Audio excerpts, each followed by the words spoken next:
Here we go. Welcome, folks. Welcome to Inside the Leader's Mind, where what's in the way becomes the way. I'm your host, David Susan, and thank you for being with me today.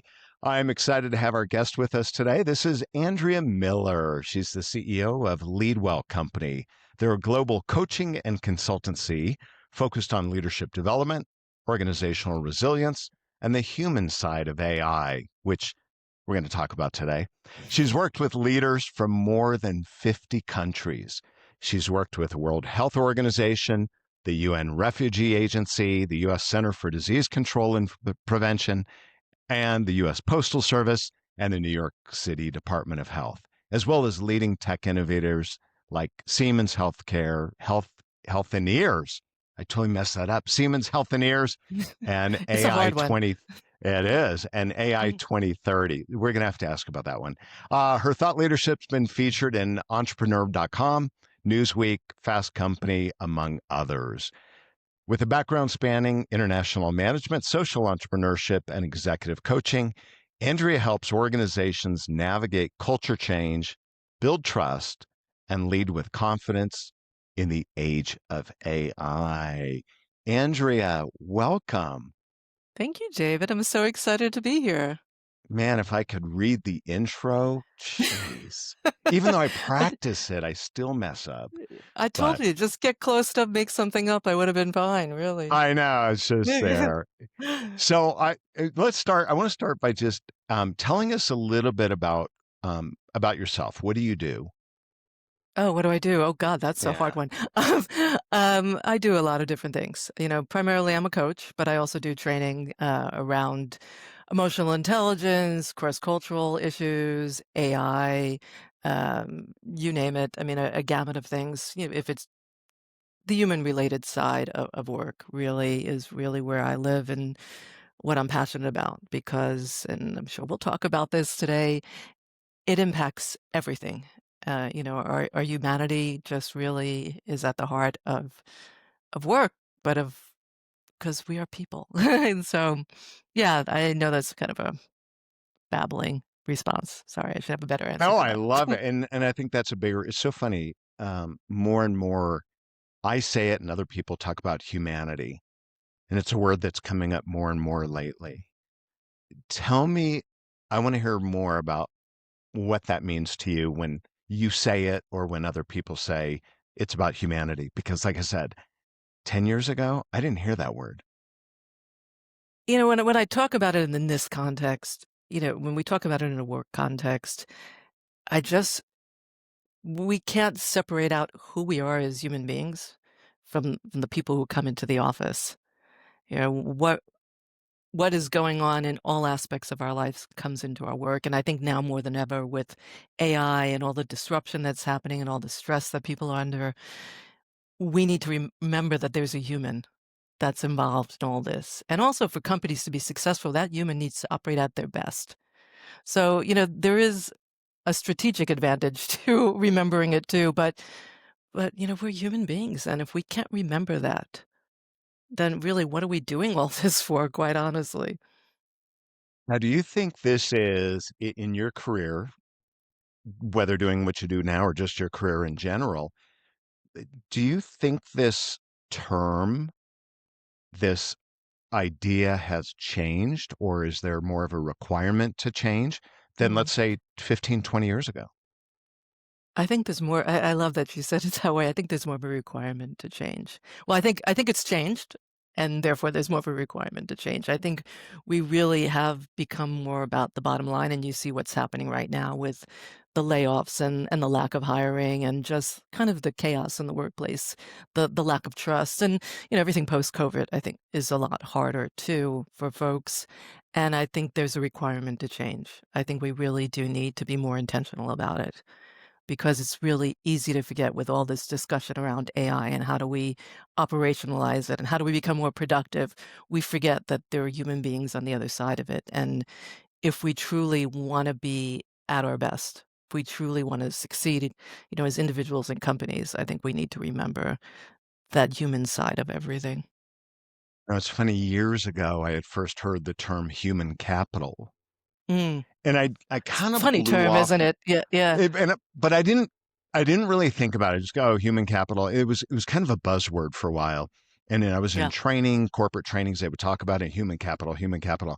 And then one day I was driving in my car and I thought, what does it really mean? And I really thought about human capital yeah, and the idea that humans, people are, I hate to say capital because it sounds like it cheapens it, but such a valuable investment in a mhm, company. Do you think, as you look at, we talk about humanity today and human capital, do you think there's still that alignment? Do you think it's changed? Do you think we've yeah. forgotten about that? Especially, you mentioned AI, we talk about AI. What are your thoughts? Yeah, no, I think with AI, I think people are forgetting about it. Well, I think there's two things also, and then going back to COVID, I think the fact that people physically aren't there has changed that dynamic to some degree too. We don't have that interaction that we used to have. We don't have that interaction of humanity that we used to have. And I think with AI, a lot of people, not all, but a percentage, are thinking, oh, we can get rid of these people that are so expensive to have in our offices and replace them with AI. And yes, and no. So, you can, but I think at what price? And I think there is a price because, well, we can get into it in more detail as we go on, but AI will only get you so far. We really need to invest in human beings and that human capital, as you so kindly put it. Well, let's talk about that. Let's just talk about it now because I know, like in your Yeah. intro, right? The last part of your intro said you help organizations navigate culture change, build trust, especially in the age of AI. So tell me a little bit about what you are seeing to follow up on the statement you made of how AI is impacting and why the investment in people is still so critical. I think AI is, obviously, we see the numbers. Well, if you're paying attention to it to the degree that I'm paying attention to it, there is layoffs that have already started to happen. There's hirings that aren't happening. There's a capital investment that needs to be recouped. And, that productivity piece, if you want to have your earnings, to be at a certain level so your stock goes up, you wind up thinking about, okay, what can I get rid of if you're putting all this money into AI? And people think it's the humans. And I think they saw that with Klarna when they actually had to bring back the customer service people they got rid of to use, not all of them, but a percentage when they started using AI in lieu of actual human beings. But that's just one piece of it. I think people don't realize the full scope of AI. So I think it's a mixed bag of, how people are approaching it. There's a level of mistrust, distrust. There's a lack of training. There's varying numbers about how well this stuff is being implemented and what the ROI actually is. So, that's also quite complicated. But if you don't train your staff to use it well, of course your return on investment is going to be poor. And if you think you're going to get rid of your staff, um, that is another problem. So you have people who are working who really are not at their best because they're worried about losing their jobs. There's a lack of communication, and we all know what that's like, with any culture change. I think AI, a lot of AI is change management. So if you're not managing that well, if you're not talking to your staff about what it means, including maybe some of them losing their jobs, obviously it's not going to go well. So So behind the scenes, the leaders you work, consult with, what are they saying and thinking about AI in the future? I mean, because it's yeah, yeah. because I think you put out the oh, what's a word? The false, not just the facade, but the happy face on the outside. But behind the scenes, what are they really thinking in your experience? It is a mix. Some of them don't really even understand it themselves, quite honestly. They don't even use it themselves, so they don't fully understand it themselves. And there's different data around it. obviously there's a real push for a return on investment. It really is what people are looking at, during earnings calls. Was AI mentioned? Are they using it? Are they implementing it well?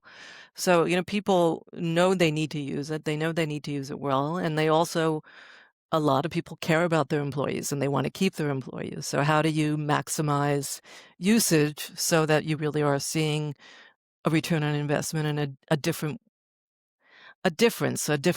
way of using it and a different form of innovation?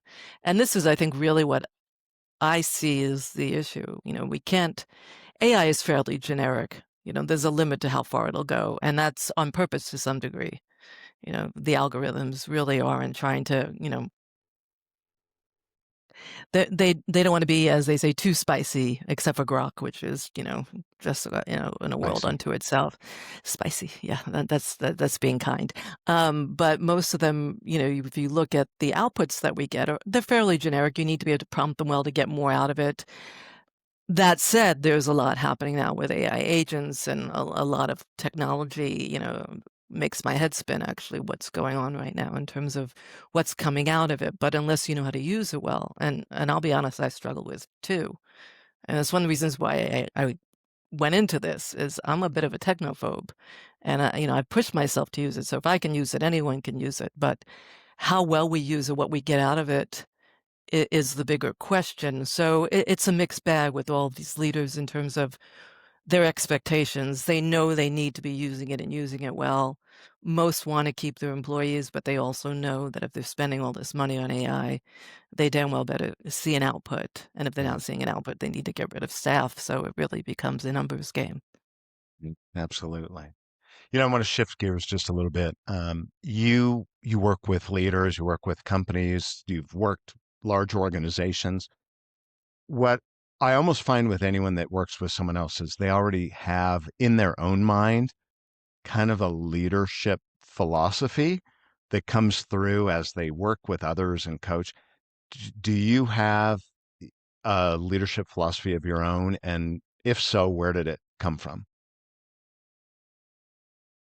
Leadership philosophy, that's such an interesting way of putting it. I mean, for me, it really is about, the human on the other side of, in this case, the screen.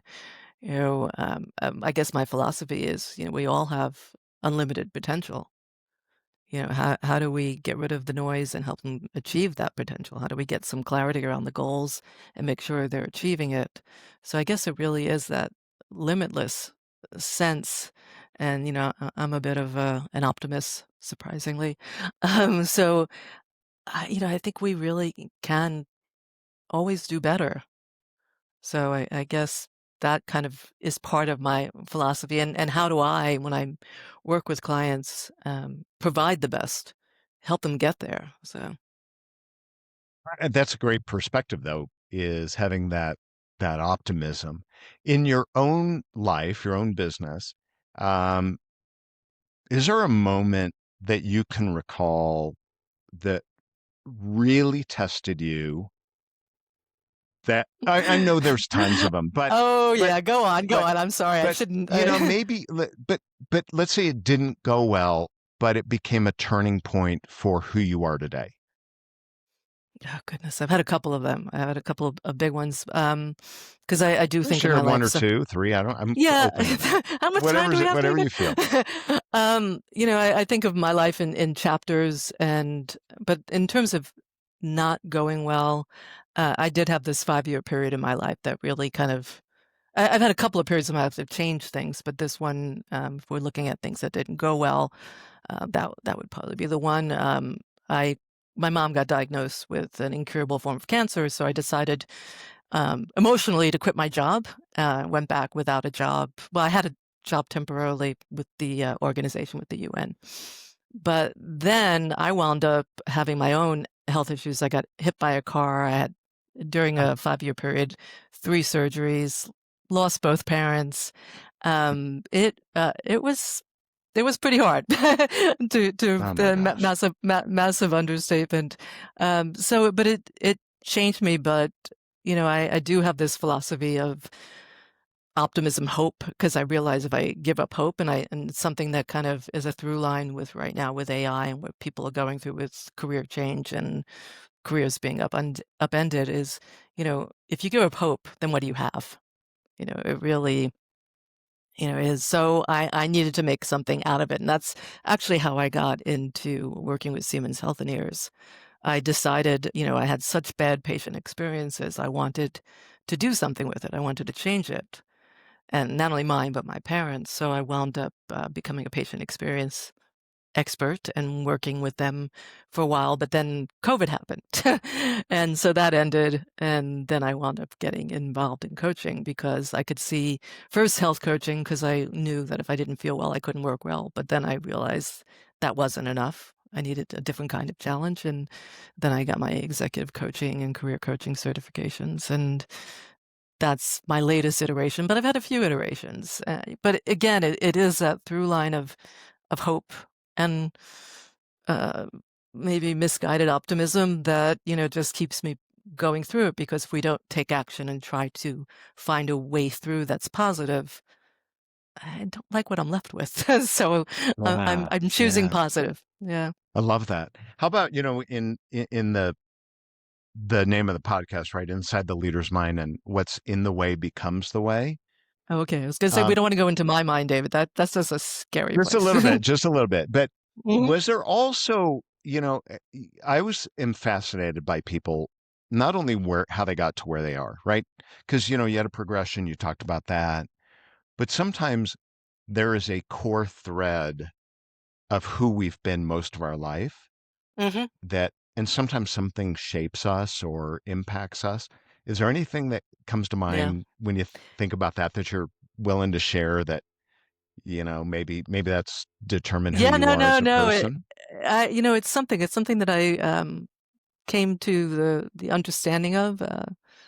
Actually, while my mom was still alive. So I wound up testing into this high school in New York, this science high school, and I hate science.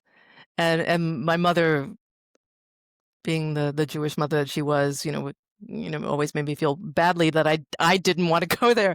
But I wound up realizing at a certain point that that was actually the best place for me because all of a sudden I'm in this different environment with people from literally all over the world. And different socioeconomic backgrounds and all of these different perspectives.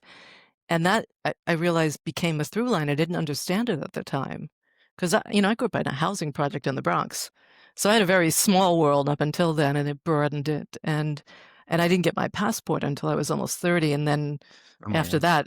I know, insane, right? Because I certainly have made up for it since then. I've lived in a couple of countries and have gone to quite a few more, and then my graduate work is in intercultural management, international intercultural management. So I would say, it is that through line of people and the diversity of opinions and that love of cultures is really, I think really I've come to understand that that's kind of my through line. I, just love the thrill of having a conversation with somebody else, hopefully helping somebody else if that's, what I'm there for, um, and understanding their perspective, no matter where they're from. So What about with clients that you work with? Because now, it's a global economy and it's a global work environment, and you have all these cultures coming in.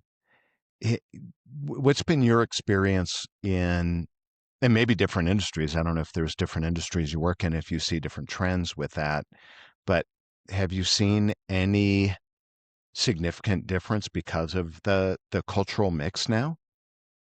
I don't know if it's well, and I did spend over a dozen years at the UN, so I'm kind of used to it, and it is what I studied. So for me, that's kind of the normal. But and I really do love that. That was really one of my greatest thrills was when, I would sit at a table with people from so many different countries everyone speaking multiple languages and finding ways to communicate.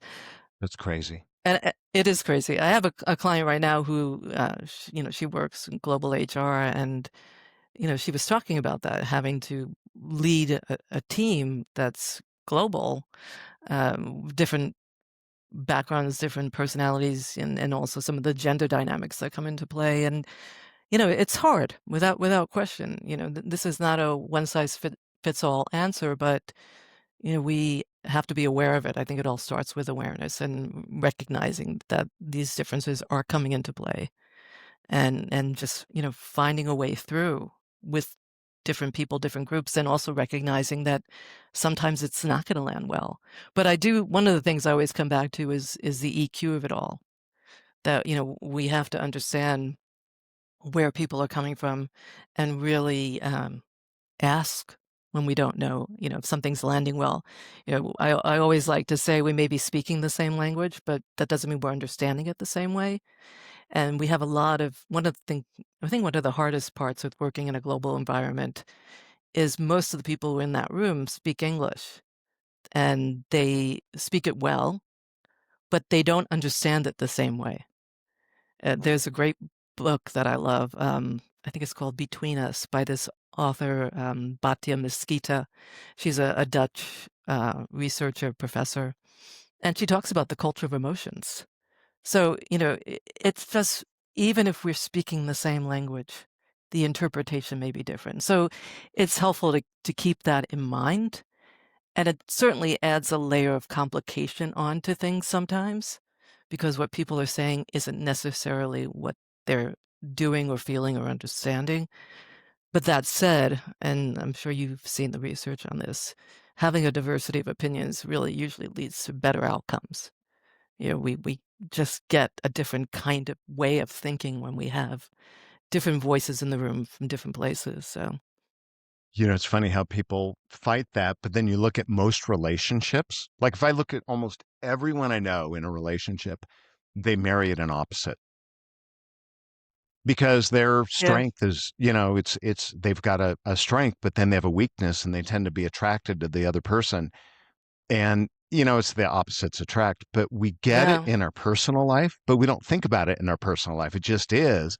But then we get in the work environment and we're like, oh, but they're different than me, than I am. And sometimes people have a problem with it. And I think yeah. it comes back to humanity, Mm, right? Emotional agree. intelligence, EQ. But humanity is just, they're just people. People, they're just people. It's just, Exactly. Yeah. I mean, it's just that they were raised in another country or another culture, but Which is they're, fascinating if you take the time to find out, but it's complicated, yeah. Yeah. What do and you think? sometimes we don't like complications. So, Well, that's true because we like what we know. And I think most people are uncomfortable with what they don't know. And if they don't know about another culture, yeah, they don't get it. And that's the whole thing about empathy, right? It's truly understanding what it is like to be them in their shoes. And I think people struggle with that. They don't take the time and the patience. It's my yeah. opinion on that. But what do No, you I think? agree. Yeah, yeah. Well, what do you think, as you've worked with organizations, especially some of these global or international, what do you think the best leaders do that others aren't? What I differentiates them? well, I think you just said it. I had a boss when I worked at one of the UN agencies. Um, just a lovely human being and brilliant. He was, you know, the number two in the organization, and he treated everyone the same. Always had a smile for people, always had a kind word for people, worked harder than anyone else I knew, but and almost gave him well, he actually wound up in the hospital. I think he might have given himself a heart attack doing it, but everyone loved him. People would do anything for him, and, you know, he was a good leader. You know, he really understood the people who were working for him, and this is a global environment. So, you know, there are those differences that he had to manage, but people respected him for it. So I think, you know, when I think of a great leader, I always think of him, my old boss. Just shout out to Paul. Just a good human being. You think that the people that you've worked with, worked for, would he be one that has had the biggest influence on you, or was there someone else as a Honestly, it's the opposite that had the biggest influence on me. Early in my career, I had some really awful human beings who I worked for, some screamers, I mean, I had one HR department apologize to me when I left, when I quit, because this woman should not have been working in, where she was working. And, it teaches you a valuable lesson of what not to do. But but going back to Paul, by that point, it was, a bit later in my career, and I just respected it so much, and I respected him so much. And, you just learn to value these things. And I think that is so critical today to have those reminders of how we should treat other human beings. And that, you get more from people when you treat them with humanity. A simple concept, but not easy. I always say it's simple, but not easy. Like I, I, you say, oh, I that's all you say have. the same thing, right? Great minds, All you have yeah, to do, my analogy is it's kind of like getting fit. It's simple but not easy. All you have to do I is eat know. right and exercise more, right? Oh All yeah, you that's have to it. do is Got treat it. all you have to do is treat this other person like a human being and treat them with respect, and they'll jump through hoops. They'll do anything uh, for a leader that respects and values them, and people struggle with it. That's fascinating. Why do you It think is. they do? Well, and I was going to respond. I was Yeah, already go for it. thinking about it. I think some people just aren't hardwired to do that. Some people, going back to your question of me, some people had bad role models and don't think they should be like that. They don't think that's the sign of a good leader. A lot of leaders, and I'm sure you know this in your work, weren't trained to be good managers, to be good leaders. They're just, figuring it out, and they're just responding, and they can't handle the pressure, and they take it out on other people around them. And, there's all sorts of reasons why people behave the way they do. Yeah. And it's funny, you kind of alluded to it. You didn't say these words, but most leaders, it's on the job training. Mm. And the analogy I use is think about a pro athlete, like let's say a golfer, and the only time you practice is during the tournament. Like while you're That's a great, playing, you're yeah, practicing, yeah, and you can't. And what they do, in athletics, you practice hours, hours, hours, hours, thousands, right? To compete for like the Olympics, let's say, for that one event. But yeah, in leadership and in most of our jobs, it, it's you ask people how they learned it. They took a class. if they even did Training is that. not transformation, right? Training is not transformation. And and then it's on the job training. And I'm like, but you can't learn while you're doing, right? It's and people say you can, but the problem is it literally takes way too long. It's years and years and years, and you're learning the wrong habits, the bad habits. Yeah, no, and there's really no time for that reflection, that self-reflection. Yeah. As I heard you, as I was listening to you, I was like, yeah, they're just doing. They're not being and reflecting on how they're being with others. So how are they supposed to change? How are they supposed to get better if all they are is doing and responding and reacting? Well, the responding reacting, right? It's habit.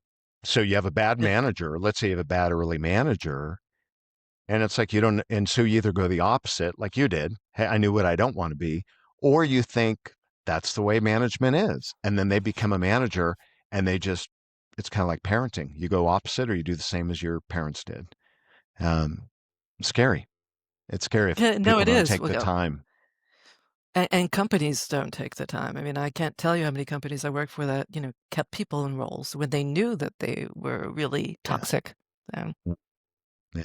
Well, it comes back to human capital, recognizing yeah. that you're investing in the people and it's your one of your biggest investments. And if my feeling is if you raise the bar on everyone, Hmm. what would the impact be on your organization, whether you're a for-profit, nonprofit government? And I don't think people look at it the bigger picture. And I think that's a perfect tie into, kind of how I feel about AI. You can get rid of all your staff and replace them with AI, but you're just going to have that level of mediocrity, if even that. Whereas if we invest in human beings and train them to really use things well and make sure we're investing in their well-being so they're able to think more broadly and, use the EQ principles around these things. So, we have that innovation. I mean, I don't know about you, but, I've done a lot of things, and when I sit down in front of that machine and put my prompts in or think about whatever it is that I'm thinking about, I'm pulling in all these different things that AI can't pull out because it has never experienced those. So we Right. want to be able to ensure that people are at their best, that we raise that bar, as you say, that we raise the level of anything we do, whether it's man or machine. So, what advice? Couple last questions here. What advice would you have to leaders today, especially as we know AI is inevitable? Oh, okay. That's the question. Sorry. Yeah. What That's the question. advice No, would you it's have? Sorry. okay. What advice No, would it's you fi- it's have? a- it's a- it's absolutely fine. I thought there was like something deeper. That that was deep enough, wasn't it? It is. It's too broad. No, Yeah. Just but I do think, we have to have conversations about this and really, um, well, there's a couple of things. I mean, one is they really do need to have conversations with their staff because their staff is already talking about it and worried about losing their jobs and thinking about the future. And I saw something recently, or heard something. It was another podcast because I didn't know about yours yet. So, of course, that's where I'd be spending my time. But they were talking about sorry. They were talking about the problem with AI. One of the problems with AI right now is really AI slop. We need new data. And that's human data. You need original thinking, and part of that comes from having people in your companies using it. And they're using people in companies to train the AI, so people automatically think that, well, if I give it this, then it's going to take my job, and I'm going to lose my job. And why would I want to train it? And so we need to start having honest conversations about the thinking, where we're going, and even if they don't know where they're going. But it's going back. Everything goes back to COVID. Going back to COVID, when they used to talk about the CEOs, the chief empathy officers, we need to really let people feel heard. We need to be able to communicate with them well so that they know what's happening, so they're less stressed, so they can perform at their best. And we need to train them. I mean, one of the things that is pretty apparent to me as, I do this stuff is that a lot of companies aren't investing in going back to what you're saying about raising the bar. They're not investing in getting people to a baseline of training so that they're using these things well. So, they're putting stuff in and, they're saying garbage in, garbage out. So they're not getting things that are really at a level and they don't understand it fully. But if you have people operating at their best with AI or anything, with each other, then obviously you're going to get better results, better responses. So those are the things that I would be thinking about. How do we make sure people feel, well, psychologically safe to try things and do things and be in the office that they're in? And how do we get them to a level that they're able to really do great work? and not be a denier. Because is if you're a Yeah, denier, you're never going to do those things that you're talking about. So it's being open. yeah, It, exactly. it's. Communication. Yeah. I have a client. They have a $1.5 billion commitment to AI Wow. that they're training every employee. They're a global, huge corporation, and they're training every single employee. And they've made all in, and they're at the forefront, Good meaning for them. not building it. That's not they're not a tech company, but it's the understanding of we've got to be on board. And it's in every discussion, it's in every workshop I'm doing with them. It's like, how do we use AI? How do we leverage it? Because they get it, and I think they know if they're not doing what you're saying, Yeah. that they will fall behind because it's moving so fast, so fast. So yeah. So fast. Yeah, no, it Anyway, it really is. It makes my head spin sometimes. it does. Well, Yeah. let me wrap with one last question here, and that question comes from, I remember my aunts and uncles would ask me, Dave, how are you? Fine. How's school? Fine. That was the whole conversation. In the back of my mind, I'm thinking, why don't they ask me this? You know, or my kids, Dad, you don't know anything about me. And then I ask questions, and they're like, why are you so nosy? Well, what question do you want me to ask? So the question for you, Andrea, is what question do you wish people would ask you, but they just don't know to ask you? Well, And I then, of think, course, what since would the answer be? oh, do I have to give an answer? It's going Yeah. back to this conversation, with AI. I mean, it's moving fast. And so how do we reimagine ourselves, our careers when things are moving faster than the plans we had. That's really, I think, what we need to be thinking about. I do like to take a forward view on this because, I have colleagues, clients who are losing their jobs. I was on a call yesterday with somebody who, yeah, they're getting rid of a bunch of staff in March. They just Mhm. told, and you don't want to be in that position. So, what I've been talking about lately is these portfolio careers. Finding our strategic leverage, in this process, and really developing skills, a set of skills that no matter what will keep us employed, whether it's with a company or on our own. And really, and then go back to what I was saying before, it's all about like EQ and managing our own stress and all of this stuff. And I get it. Going back to what I said to you about my difficult time. When everything kind of, and I know I can say kind of a bad word, when everything went to shit, I had to manage this. And, obviously I wasn't able to work very well when, I was dealing with my family and dealing with my own surgeries. And I had to really like manage myself and really think about where I wanted my future to go. And that's where a lot of people are right now.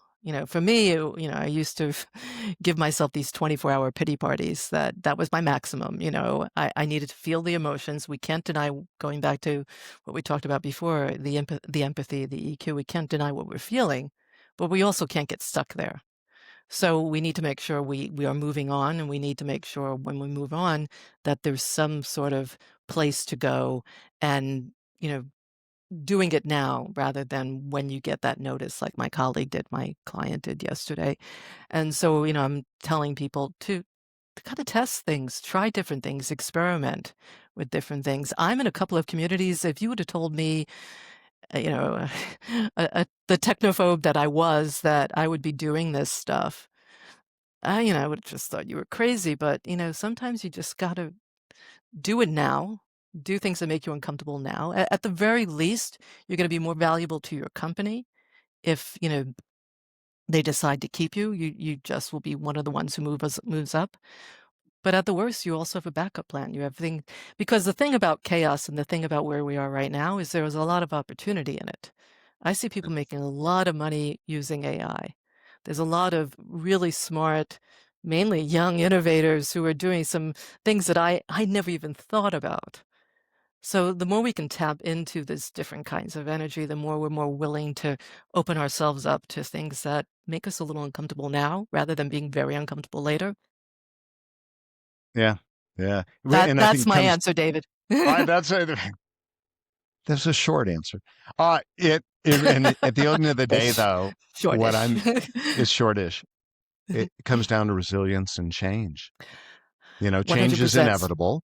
Being willing to change and then being resilient to what that change is, because it's coming, it's happening faster and faster. Not just AI, but just how society, how life is changing. And I think leaders and humans need to be ready and accepting and not fight it. So, So I just want to, if you don't mind, just go back to the resilience piece. yeah. The thing about resilience is a lot of people just aren't, because they haven't had to be. And Right. I'm sure you probably see with a lot of leaders you've worked with. They work hard, I mean, really hard, and they just move up. And that's the process. Yep. And then what happens when, life just kind of says, "Nope, that ain't happening anymore." I've talked to people like this. They don't know what to do. Whereas I've had a number of challenges along the way that I had to respond to. So when I had, bigger challenges, I kind of knew how to manage it. I kind of intuitively knew how to manage it. It wasn't always smooth, and it wasn't always pretty, but I also, I knew I could get through it. There was, like, this inner sense. And the other piece that I would say that I think is, underrated is also asking for help. A lot of people, when these things happen, go it alone, and these are the times when we really need help the most. We need support, whatever that looks like. Just asking somebody, whether it's, "How do you do this?" or can you help me? And I say this as somebody when, after the car, uh, I wound up having this massive neck surgery, and Mm. my sister's like, "Well, you have to come stay with me. You're in a fourth floor, fourth floor walk up." And I'm like, "Oh," and I was, in a neck brace for 3 months, taking heavy duty pain meds. I needed help. I didn't really know how to ask for it, and that was the greatest gift I've ever gotten, honestly, was learning how to ask for help. But it's hard. It's surprisingly hard for a lot of people. And that comes to that resilience, right? You got to be willing to bounce back, and some people haven't had to. So, Yeah, well, it's a challenge. it is. It is. Well, you have been lovely. I've loved having you. What a great conversation. If someone wants to get in touch with you, learn more about you, what's the best way for them to reach out? Either my website, leadwellcompany.com, or, just email me, Andrea at leadwell.com, leadwellcompany.com, or, I'm very, very active on LinkedIn. I think that's where we found each other. Sign up for my newsletter. And I'll make sure I put a link to all three of those in the show notes for those of you that are listening. Well, been a pleasure. Folks, thank you Thank so you. much for listening. Thank you for being with me. Please share this if you've enjoyed it. Invite some leaders to listen. Maybe they'll learn something, or maybe they'll become a guest. So, Andrea, thank you again for being with me. Thank you, David. I really enjoyed this. And, folks, for Inside the Leader's Mind, I'm David Susan. We'll talk to you next time. Bye.